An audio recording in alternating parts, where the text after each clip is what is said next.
د سمګلر زوی دویم پارت په اصل کې د هر سره شاته د ایماندار پولیس والے لاسو بما تا غوښتل چې څوک داسې راته ملو شي چې زمان نم زیات د سمګلر نه نفرت لري هغه حیرانه پاتې شي چې دی ورته په خپل را شروع شي شپږ میاشتې مخکې ستا نقلي پلار زموږ مشر ته مینه کولې چې څه هم اخري زمانه واخله خو مال زما زوی را پیدا کا وسه خو د مخکې نه هسې هم دغه مال ته غلو مو بیا راته ستا غونتې لیونې خو دی په لاس راکو چې هغه د وینو څکلو ته تیارو ما ستا نه پټ په پټ ستا په باره کې ټول معلومات راټول کړل چې پته راته لګېده چې دی په سپیشل فورسز کې هم پاتې شوی دی ما دا فیصله وکړه چې به ته خپل کارو چلاو مو بیا به ته لاره صفا کم ما ته د هغه زوی سره په جیل کې واچولې او د هغه دروازه په مشوره باندې مې ورلا اصلي زوی په وهلو مړ کړ او بیا هغه نقلي فایل هم ما جوړ کړ او ستا د وینې ټیسټ په بدلولو کې هم زما لاس دی او بیا پاتې شو د بالای خبرانو هغه مې په وهلو وفادار کړ او په ده باندې مې خپل مشر د شیرې د خوراک کړ په کوم چاړه چې د مړ کړی دی هغې مونږ ستا د ګوتو خاپونه ولګول او د تانې د حملې والا واقعي خو زما کار نور مسان کړ او دا هر څه ما دې دپاره وکړل چې عالمي انټي ډرګ کمیټې ته زه به نه جوړه کړم چې دومره د غټو سمګلرانو ګروپ ما د بیخه تباه او برباد کړ او دنیا پسه ته زه د یو هیرو په نوم یاد شم او تاسو ټول د همیشه دپاره قاتلان او مجرمان پاتې شئ په سبا باندې دوی د ټولو واکدارانو د وړاندې پریس کانفرنس راوواړي چې په هغه کې دوی د ګروپ د مشر د مرګ او د خپل مشر د قتل الزام په آیا ولګوي او د خپلې دعوې د ثابتولو دپاره د هغوی د خاندان یوه ښځه راغواړي چې هغه د دوی ټولو نه انصاف وغواړي دا خبره دومره زورورې او د ده دعوه دومره غټی چې د پولیس مشر د مخ سره د اپریشن اعلان وکړي او د هغې مشر دی جوړ کړي د یو هیرو په حیثیت باندې د هغوی په کارخانو چاپې وهل شروع کړي او چې څومره هم په دغه کې ملبس وو د هغوی ګرفتاري شروع شي په ټول ملک کې په هر یو ټي وي باندې صرف او صرف د ده خبرونه چلیږي او د یو هیرو په شان د هغوی ټول فصلونه او کارخانو ته ورورته کړي او د بالای په ذریعې سره په دغه کاروبار کې شامل هر یو کس وولي او هغوی سره موجود ټول مال د کور ته منتقل کړي شي د منشیاتو والا د مشر په کور کې موجود هغه لاکر چې په هغې کې د هغه د ژوند ټوله سرمایه پرته وه د پولیس والا د هغې خواله راشي او په هغې لاکټ باندې د موجود کوډ په ذریعې سره ایجاد کړي چې په ورننه کېدو سره هلته په بنډلو پیسې پرتې وي یو خوا د چېرته لږ روپۍ هم یو ځای نه وي لیدلې او اوس په تیاره باندې د دې ټولو مالک جوړ شي د شپې په وخت کې دې له ځان نه ماشوم جوړ کړي او هغې جینۍ ته وایي وي د تره وراره جنازه یو ځای پکار ده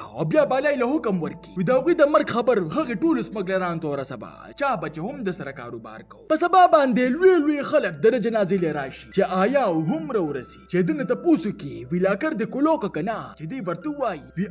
200 کروړه پکې وي دا خبره پرېږده د بلډینګ ته وګوره ما په دې کې د جنازې انتظام کړی دی او دواړه جنازې مې په دې وجې یو ځای ایښودې دي چې ټول خلک به په یو ځای راشي او زه به په یوې دماکې سره هر څه ختم کړم او الزام به یې په تا ولګو او چې کله حکومت په تا پسې په ګرځېدو شي نو د ګرفتارۍ نه مخکې تاله به زکاته ختمه کړم کله چې ټول خلک په حال کې راټول شوي نو بالای د حال مین ګیټ ته تاله واچوي او هغه جینۍ چې ځان ته د دوی رشته داره وي هغه پردې راوغورځوي چې شاته دوی ته پوډر وښایي هغوی ټول حیران ورته ګوري چې دا سره باندې چې هغه ناڅاپه وتښتي او وړوکي ورته هم تاله واچوي او بیا د پولیس والا پرنګ سره دماکې شروع کړي او په یوې شیطاني خندا باندې دا منظر د بره نه ګوري هغه چې کله په دوربین کې په غور سره خیال وکړي نو د هغه کور ورسره هم الوتي هغه للګل شي او هغه پیسې هم ورسره تس نس شي دی لکه د لیونو منډې او چغې وخي او مازغی کار نه کوي چې ما څه کول او دا څه شو هغه په چغو کې آیا ورته وایي وي دا هر څه تا وکړل چې هغه د شکریا ادا کړي وي اوس زما قیسې ته غوږ شه وي زه د اولې ورځې نه ستا په نیت پوهه شوې وم دی د وجې ما په خاموشۍ سره خپل کار روان کړی لا بل دې ظالمانو زما دوی ایماندار ملګري په نشو راواړول او دواړه یې راله مړه کړل په هغې کې یو د بالای مور و بل د هغې جینۍ پلار چا چې تاله دماکې وکړې موږ درې واړو په دې کار شروع کړو چې اخر کار دا ظالمان کار څنګه کوي چې موږ ته پته ولګېده چې لا بل دوی خلک په رضا پرې راړئ او که نه مني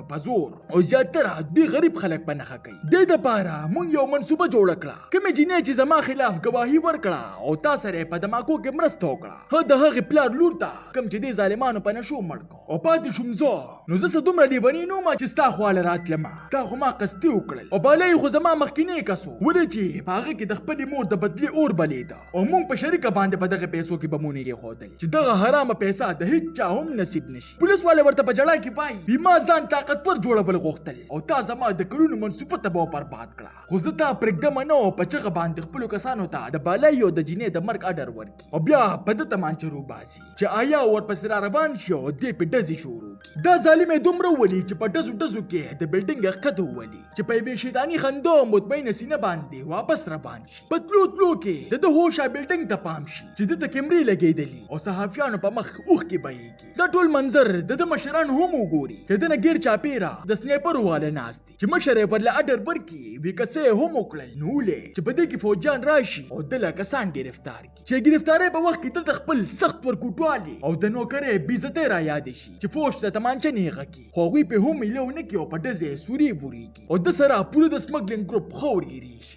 تاسو ته دا نننۍ کهاني څنګه ولګېده؟ ما ته خپله قیمتي رایې په کمنټ کې ضرور راکړئ. ملاویږو به په یو نوې ویډیو سره. ما له راکئ اجازت. بای بای.